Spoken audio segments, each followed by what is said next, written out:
Well, they found the victim up there. It's going to be a mannequin. Usually it's a pretty heavily weighted mannequin. And what they're doing is they're going to go up and prepare to bring down this victim, just like you would at a house fire or a building fire when someone's unconscious.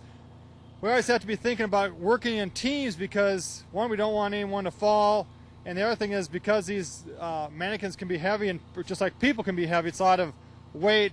We have to make sure that the weight doesn't shift, and this makes it just a lot safer.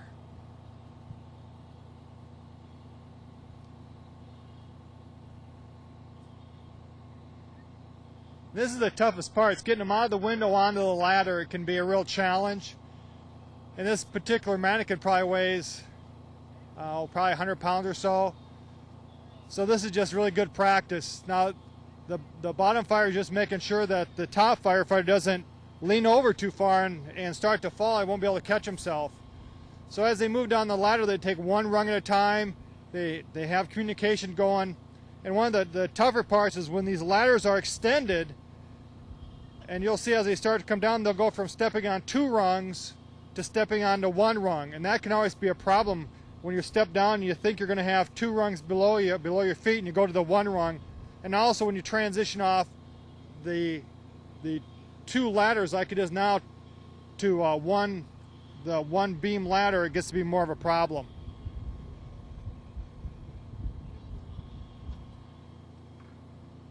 This always gets to be a lot of stress.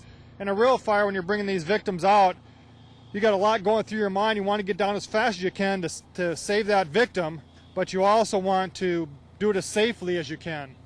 Now here's when they transition from the fly to the bed of the ladder, and that can be a little tougher. You really got to watch your footing.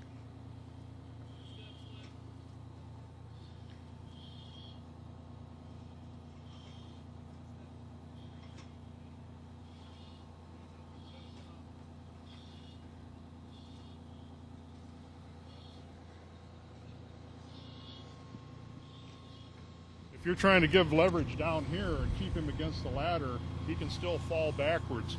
But if you push on the bottom of his tank, it puts... So some of these firefighters, they have a lot of experience, a lot of tip time, a lot of time in fires, really can share a lot of that knowledge with these new firefighters who, some of them are coming from jobs that they might have been working in an office chair, and now they're becoming a real high-intensity labor job here. And this is also one that, this isn't like selling widgets at Wally World.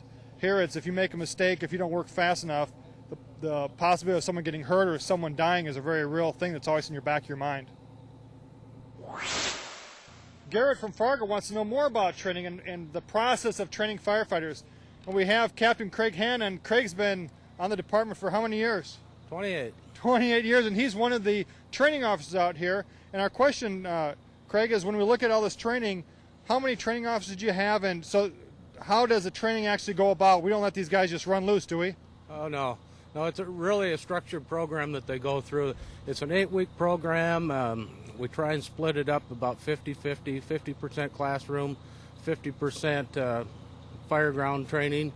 And it all depends on the situation. A lot of times we'll get buildings donated to us for use. So this particular group has had a little less classroom training and more hands-on. We believe that's a good thing, sure, the hands-on training. And when you do the hands-on, now you brought another crew in. What did the crews basically off the floor do when they come out here to train with the new recruits? Well, there's 4 training officers, and in order to run the scenarios properly, we need everybody supervised all the time. So we bring other crews in, and what they do is they act as our assistants. They'll actually go in with the recruits. They've had the experience with the fires, so it gives they have somebody that's experienced going in with them, and now we can supervise the overall operation. Okay, now got all these new recruits. Have you picked out your replacement? You keep talking about you retiring. No, have you seen one yet? No, I haven't seen any yet in this bunch, but I think I have a pretty good idea who it's going to be, Jim. Okay, thanks, Craig. Yeah. Well, Garrett, hopefully that answers some of your questions. You had a pretty long one, but that's what happens. We don't let them run loose. They're trained, and they're also trained to all the NFPA, National Fire Protection Association standards. So when they leave here, they're going to be pretty much ready to go firefighters, we hope. They're not going to be just probies or probationary firefighters. We spent the day at the training center. We followed the new recruits from some of the classroom portion to out here at the training center and the state-of-the-art training center that we have.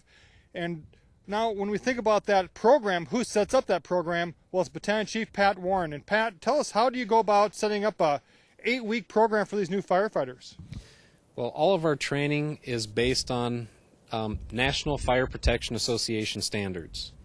So that lays out for us everything that we need to cover in the course of that time to get them trained to firefighter status. Well, we include things such as hazardous materials response, some basic urban search and rescue, and even pre-hospital trauma life support as well.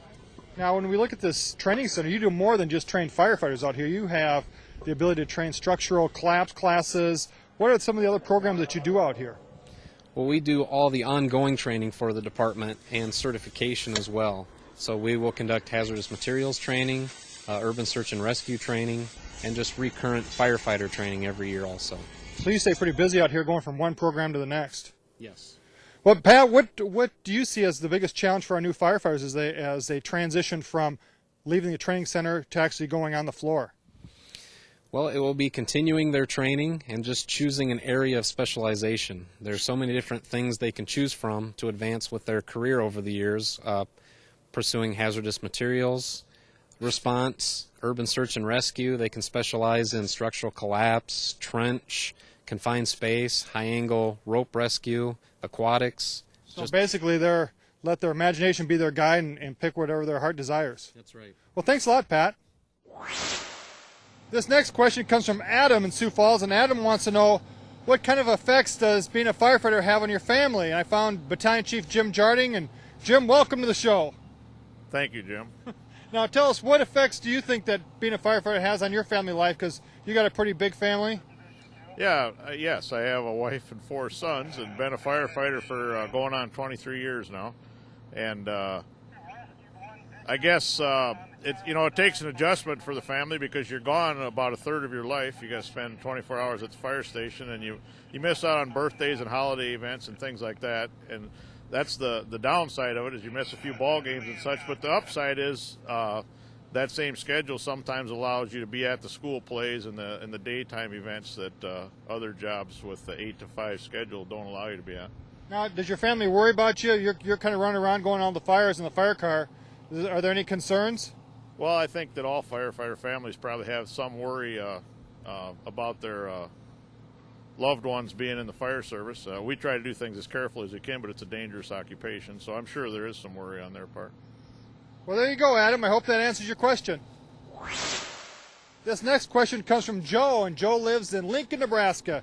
Joe wants to know how to get ready for CPAT. CPAT is the standard test that we use to train all our firefighters for entrance test. And it's what it stands for is Candidate Physical Agility Test. And one of our new firefighters, Kirk Ringel, who is a probationary firefighter, odds on he might make it through the training. Kirk, what did you do to get ready for CPAT? I worked really hard. I spent many hours in the gym. Early mornings, I did a lot of cardio. I knew there was a station with the Stairmaster. Sure. So I spent a lot of time on the Stairmaster with either weights in my hand or weights on my shoulders.